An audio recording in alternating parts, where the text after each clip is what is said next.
In this chapter we're going to look at trigonometric identities and equations. We're going to start by deriving a couple of trigonometric identities. Then we're going to use that knowledge to solve some simple trigonometric equations, and then we will move on to solving some more complicated trigonometric equations where we've got transformations being performed on our angles. So to begin with, we want to derive some identities.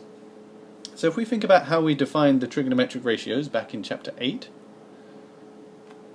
we made use of this circle. We defined it in the xy plane.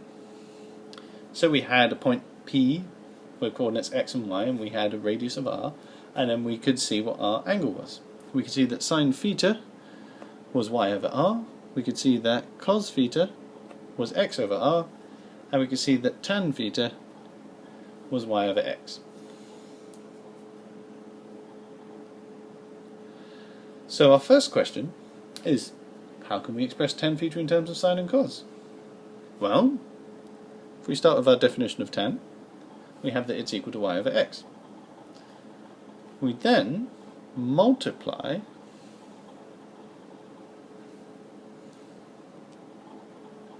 by r over r. So this leaves us with tan theta is equal to y over x times r over r. Now why don't we have r and r on the left hand side? Well, it cancels out to 1, and we didn't really want it on the left hand side, but since r divided by r is just equal to 1, we can just do it on one side. But we don't want to cancel these ones out. We want to make use of this. I have plans for these r's. So we then have yr over xr is equal to tan theta, and then we can take our y over r as a fraction and our r over x as a fraction. So then we have tan theta is equal to y over r times r over x. Now that's something that we saw earlier on. We saw that sine theta was y over r and cos theta was x over r.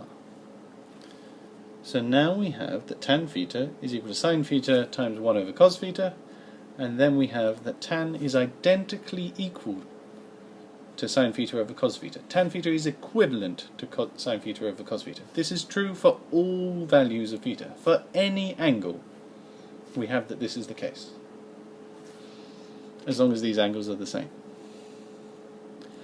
So we can then derive another identity by considering the equation of a circle. We have that x squared plus y squared is equal to r squared. So how can we express x and y in terms of theta? Well, we know that x is equal to r cos theta and y is equal to r sin theta. We substitute this into our equation. We get r cos theta squared plus r sin theta squared is equal to r squared. We expand that, we get r squared cos squared theta plus r squared sin squared theta is equal to r squared. Then we can divide through by r squared to get rid of that, since it's in every single one of our terms, and that leaves us with cos squared theta plus sin squared theta is identically equal to 1. It is equivalent to 1. So no matter what angle we have in that sin squared and that cos squared, as long as it's the same angle in both terms, they will add up to equal 1. And this is a phenomenally useful identity. So we have these two identities at this point. We can turn tan into sine and cos, and with our sine squared and cos squared we can turn those into either 1, or we can turn sine squared into cos squared, or we can turn cos squared into sine squared. But it's worth noting at this point some conventions with notation that I use at this point. So for positive powers of trigonometric functions, we always write the power before the angle to make it a bit clearer what's happening. So rather than having to put in these brackets all the time to write cos theta to the power of n, we write cos to the n theta. So now let's take a look at a few examples.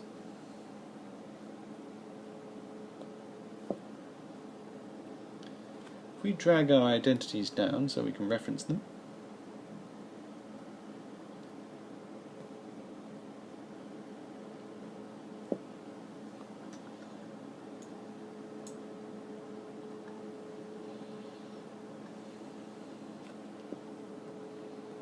so This first part of the example is very straightforward. We have sine squared 3 theta plus cos squared 3 theta, and we want to try and simplify that. Well, from our identity over on the right hand side, we just know that sine squared of an angle plus cos squared of the same angle is just going to be equal to 1. And that's our first one done. For our second one, we need to do a bit more work.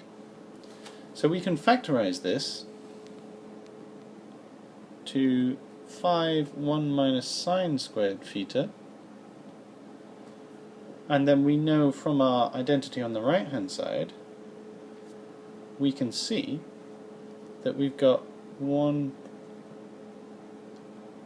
minus sine squared theta is equivalent to cos squared theta. So we can change this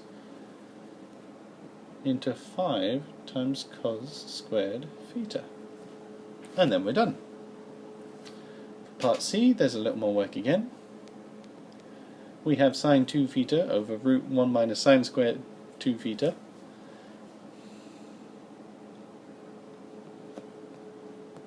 And using the same idea, the same identity, we can turn that into sine 2 theta over root cos 2 theta, which will of course just be sine 2 theta over cos 2 theta.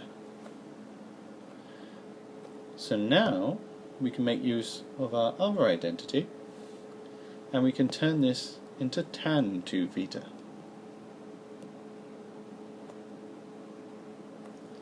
And we are done.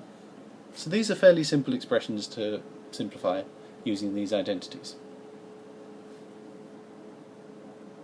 Now taking a look at another example, let's drag our identities down again so we can still see them.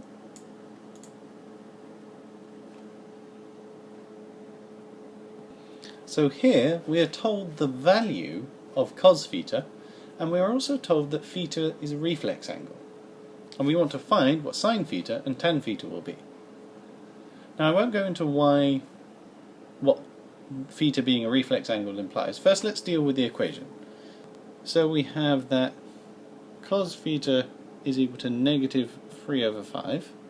If we square both sides, we get cos squared theta is equal to 9 over 25.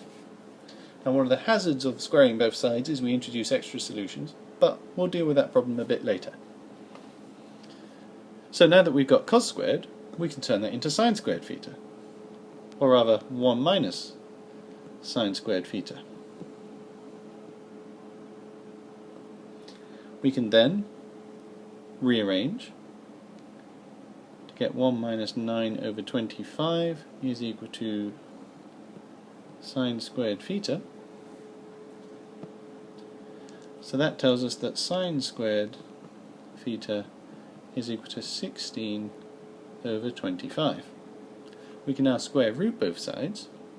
We get sine theta is equal to plus or minus 4 over 5. Now we introduced an extra solution when we squared both sides, and we need to try and figure out which one we actually want. Now since the question hasn't asked for multiple values, that implies we're looking for just one value. So here's where we can make use of the fact that theta is a reflex angle. So if we consider our quadrants, where since theta is a reflex angle, we know it's either going to be in the third quadrant or the fourth quadrant. We know that in the fourth quadrant that cos is positive, and we know that in the third quadrant that cos is negative. Since cos theta was negative 3 over 5, we know that we're dealing with this quadrant. So we're in the third quadrant. And we also know that in the third quadrant that sine theta is also negative. So we know that we're then dealing with sine theta is equal to negative 4 over 5. And that's part A done. Part B is actually a bit shorter in this case, due to the work we've already done. So we're trying to find tan theta. And we know from our second identity that tan is the same as sine theta over cos theta. And we've already got values for these. So we have that sine theta was negative 4 over 5. We had that cos theta was negative 3 over 5, so we can just divide the two fractions. We have our minuses are going to cancel, so then we're left with tan theta is equal to 4 over 3. And we're done. So, if you're happy with that, have a go at exercise 10a, or if you're feeling very confident, have a go at these questions.